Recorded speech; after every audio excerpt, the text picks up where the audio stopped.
Hi friends, Shri ಅಡುಗೆ ಚಾನಲ್ಗೆ ಸ್ವಾಗತ. Today special soya fry recipe ಹೇಳ್ಕೊಡ್ತಾ ಇದ್ದೀನಿ. ಇದು ಚಪಾತಿಗೆ, ನಾನ್ಗೆ, ವೆರೈಟೀಸ್ ಆಫ್ ರೈಸ್ಗೆ ಸೈಡ್ ಡಿಶ್ಶು ಕೂಡ ಚೆನ್ನಾಗಿರುತ್ತೆ.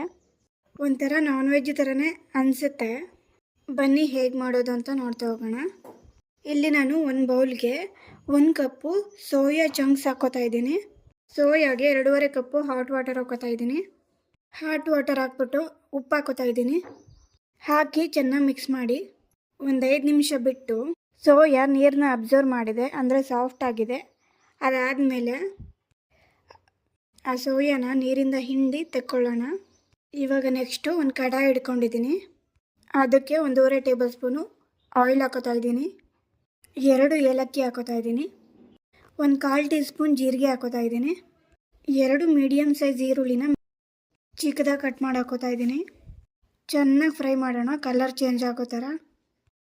ಈರುಳ್ಳಿ ಫ್ರೈ ಮಾಡುವಾಗಲೇ ಉಪ್ಪು ಹಾಕ್ಕೊಂಡ್ರೆ ಬೇಗ ಫ್ರೈ ಆಗುತ್ತೆ. ಗೋಲ್ಡನ್ ಕಲರ್ ಬರೋ ತನಕ ಫ್ರೈ ಮಾಡಬೇಕು. ನೋಡಿ, ಸ್ವಲ್ಪ ಸಮಯದ ನಂತರ ಗೋಲ್ಡ್ ಕಲರ್ ಆಗಿದೆ. ಇವಾಗ ಅದಕ್ಕೆ 1 ಟೀ ಸ್ಪೂನ್ ಶುಂಠಿ ಬೆಳ್ಳುಳ್ಳಿ ಪೇಸ್ಟ್ ಹಾಕೋತಾ ಇದ್ದೀನಿ. ಮತ್ತೆ ಮಿಕ್ಸ್ ಮಾಡಿ ಚೆನ್ನಾಗಿ. ನೆಕ್ಸ್ಟ್ ಅದಕ್ಕೆ ಮಸಾಲೆ ಹಾಕೋತಾ ಬರೋಣ. ಇವಾಗ ನೆಕ್ಸ್ಟು 1 ಟೇಬಲ್ ಸ್ಪೂನ್ ಕರಿಮೆಣಸಿನ ಪುಡಿ ಹಾಕೋತಾ ಇದ್ದೀನಿ. 1 ಟೇಬಲ್ ಸ್ಪೂನ್ ಖಾರ ಪುಡಿ. ನೆಕ್ಸ್ಟು ಅರ್ಧ ಟೇಬಲ್ ಸ್ಪೂನ್ ಸೋಂಪು ಪೌಡರ್, 1/4 ಟೀ ಸ್ಪೂನ್ ಅರಿಶಿನ ಪುಡಿ. Next 2 table spoon tomato sauce ಹಾಕೋತಾ ಇದ್ದೀನಿ. ಮೀಡಿಯಮ್ ಫ್ಲೇಮಲ್ಲಿ ಚೆನ್ನಾಗಿ ಮಿಕ್ಸ್ ಮಾಡ್ಕೊಳ್ಳೋಣ.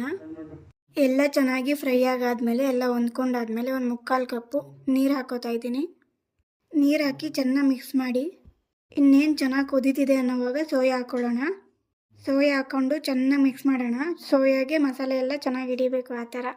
ನೀವು ಒಂದ್ಸಲಿ ಉಪ್ಪು ಚೆಕ್ ಮಾಡ್ಕೊಳ್ಳಿ, ಕಮ್ಮಿ ಇದ್ದರೆ ಹಾಕ್ಕೊಳ್ಳಿ. ಮೀಡಿಯಮ್ ಫ್ಲೇಮಲ್ಲಿ ಇಟ್ಕೊಂಡೆ ಚೆನ್ನಾಗಿ ಫ್ರೈ ಮಾಡಿ. ಎಲ್ಲಿ ತನಕ ಫ್ರೈ ಮಾಡಬೇಕಂದ್ರೆ ಫುಲ್ಲು ಬ್ರೌನ್ ಕಲರ್ ಬರಬೇಕು. ಅಂದರೆ ಗ್ರೇವಿ ಎಲ್ಲ ಹೋಗ್ಬಿಟ್ಟು ಡ್ರೈ ಆಗಬೇಕು. ಮಸಾಲ ಎಲ್ಲ ಅದಕ್ಕೆ ಇಟ್ಕೊಂಡಿರಬೇಕು ಸೋಯಾಗೆ. ಅಲ್ಲಿ ತನಕ ಚೆನ್ನಾಗಿ ಫ್ರೈ ಮಾಡಿ. ನೆಕ್ಸ್ಟ್ ಅದಕ್ಕೆ ಒಂದು ಸ್ವಲ್ಪ ಗರಂ ಮಸಾಲೆ ಹಾಕ್ತಾಯಿದ್ದೀನಿ. ನೆಕ್ಸ್ಟ್ ಸ್ವಲ್ಪ ಕೊತ್ತಂಬರಿ ಸೊಪ್ಪು ಹಾಕಿ ಚೆನ್ನಾಗಿ ಮಿಕ್ಸ್ ಮಾಡ್ತಾಯಿದ್ದೀನಿ. ನೋಡ್ತಾ ಇದ್ದೀರಲ್ಲ, ಸೋಯಾ ಫ್ರೈ ರೆಡಿಯಾಗಿದೆ. ತುಂಬ ಚೆನ್ನಾಗಿರುತ್ತೆ, ಟ್ರೈ ಮಾಡಿ. ದೋಸೆಗೆ, ಚಪಾತಿಗೆ, ರೊಟ್ಟಿಗೆ, ನಾನ್ಗೆ, ವೆರೈಟೀಸ್ ಆಫ್ ರೈಸ್ಗೆ ಮತ್ತು ಸೈಡ್ ಡಿಶ್ಶು ಕೂಡ ಚೆನ್ನಾಗಿರುತ್ತೆ. ಒಳ್ಳೆ ಕಾಂಬಿನೇಷನ್ನು. ನೀವು ಟ್ರೈ ಮಾಡಿ. ಬನ್ನಿ ಸೋಯಾ ಫ್ರೈನ ಸರ್ವ್ ಮಾಡ್ಕೊಳ್ಳೋಣ. ಈ ರೆಸಿಪಿ, ಈ ವಿಡಿಯೋ ನಿಮಗೆ ಇಷ್ಟ ಆದರೆ ದಯವಿಟ್ಟು ಶೇರ್ ಮಾಡಿ, ಲೈಕ್ ಮಾಡಿ.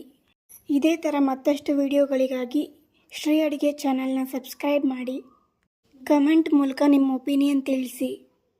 ನೀವು ಬೆಳೀರಿ, ನಮ್ಮನ್ನು ಬೆಳೆಸಿ ಅಂತ ಹೇಳ್ತಾ ಈ ವಿಡಿಯೋನ ಮುಗಿಸ್ತಾ ಇದ್ದೀನಿ. Thank you so much.